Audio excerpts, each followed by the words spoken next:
So Sabari வந்து அவரால் முடிஞ்ச வரைக்கும் நல்லா பெர்ஃபார்ம் பண்ணிட்டாரு. முதல்ல வந்து குட் லக் ஸ்டாச்சுவை வந்து யார் இது பண்ணுறதுன்னு முதல்ல வந்து திவாகரனாவை சொன்னார். அவர் பண்ண மாட்டேன்னு சொன்னார். அப்புறம் எல்லாருக்கிட்டையும் நீங்கள் யார் பண்ணுறீங்கன்னு கேட்டார். அப்போ பிக் பாஸ் வந்து இல்லை நீங்கள் தான் டிசைட் பண்ணணும், நீங்கள் தான் மேனேஜர் அப்படின்னு சொல்லுவார். உடனே வந்து திவாகரனாட்ட நீங்கள் தான் இன்றைக்கி குட் லக் ஸ்டாச்சுன்னு சொல்லுவாங்க. திவாகரனா ஒத்துக்குவார். உண்மையிலே எனக்கு அவரை அந்த விஷயத்தில் ரொம்ப பிடிச்சிருந்தது. ஓரளவுக்கு கொஞ்சம் எசைஞ்சு கொடுக்குறாரு. அவங்க மற்றவங்கெல்லாம் யாருமே வந்து பிடிச்ச பிடி விட்டு இறங்கவே மாட்டேனாங்க. பட் அவர் கொஞ்சம் இறங்கி வராரு. அதுக்கப்புறமா வந்து வியானா கிட்ட சொல்லுவாங்க. உடனே வியானா சொல்லுவாங்க, நீங்கள் ஒரு ஆளுக்காக எங்களெல்லாம் போஸ்ட் மாற்றுறது எங்களுக்கு பிடிக்கல, அப்படின்னா நான் இருக்க மாட்டேன். நான் வந்து குக்கிங் டீமில் இருக்க மாட்டேன். அவங்க வந்து ஹெட் ஷெஃபாக இருந்தாங்கன்னா நான் குக்கிங் டீமில் இருக்க மாட்டேன், நான் வேறு எங்கேயாச்சும் போயிடுவேன்னு சொல்லிட்டு அவங்க கோச்சிட்டு எதிர்த்து போகிறாங்க. அப்புறம் எஃப்ஜே, திவ்யா, அதுக்கப்புறமா ஒருத்தராக கமருதன், இப்படி ஒருத்தராக எந்திரிச்சு கோவப்பட்டு போகிறாங்க.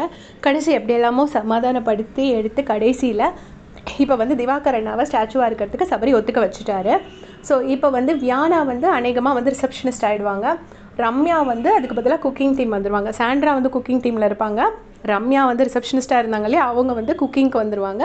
வியானா வந்து ரிசப்ஷனிஸ்ட். வியானாக்கு வந்து ரிசப்ஷனிஸ்ட் ரோலும் பெட்டராக வரும். ஏன்னா வரவங்களை ரிசீவ் பண்ணுறது, அவங்கள்ட்ட ரொம்ப பொலைட்டாக பேசுகிறது, ஸ்வீட்டாக பேசுகிறது, அந்த கேட்டகரியில் வியானாக்கும் பெட்டராக இருக்கும். ஸோ வியானாவை அதில் போடலாம் அப்படிங்கிற மாதிரி இப்போதைக்கு ஒத்துருக்காங்க.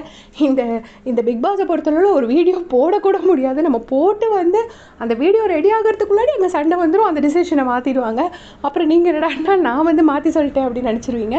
ஸோ ஒரு வீடியோ போடுறதுக்கு ரொம்ப நேரம் வெயிட் பண்ண வேண்டியதாக இருக்குது. ஒரு டிசிஷன் எடுக்கிறாங்க, சரி முடிஞ்சிடும் அப்படின்னு நினைக்கும் போது அதுக்குள்ளே ஒருத்தர் சண்டை போட்டுறாங்க. ஸோ இப்படி ஆளாளுக்கு சண்டை போட்டு எப்படியோ இப்போதைக்கு எல்லோரும் சாப்பிட வந்திருக்காங்க.